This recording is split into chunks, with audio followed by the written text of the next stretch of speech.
We are human beings, and as human beings we have relationships, and that's how we develop, and that's how we grow, and that's what we want most in our lives, is to have positive and high quality relationships. And what happens, of course, is the culture gets in the way.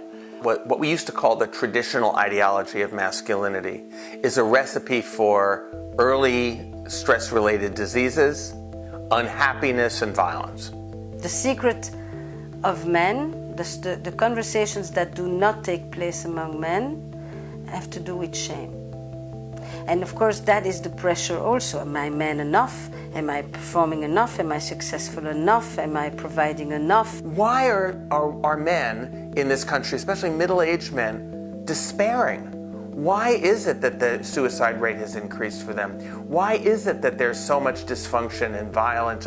I mean, it has to be, to my mind, the mismatch between these utterly unrealizable ideals and our actual lives. Who shames boys?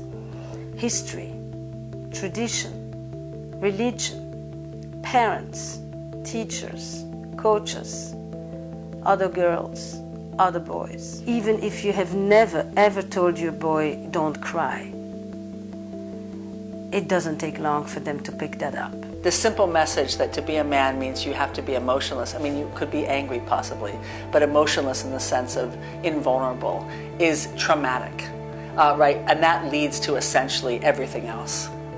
I think it's a mistake to think that men and boys are not naturally empathic. I have a very optimistic view of this. I mean, you surely know this if you've ever watched a 2 or 3 year old boy, deal with a wounded bird. You see empathy, you see compassion. Somewhere we have to beat that out of them. Somehow we have to destroy that. Boys are really pressured to display a lot of the, quote-unquote masculine characteristic, including physical toughness, kind of this indifference or emotional stoicism, and also a projected self-sufficiency. So really being taught not to show that they need or desire relationships. That really puts them in a difficult position of not being able to share themselves with other people, not being able to express a full range of their thoughts and feelings and desires, and ultimately really feeling a sense of isolation, that feeling of lack of social connectedness, lack of other people's acceptance and support has been linked to depression and suicide and or violence against other people.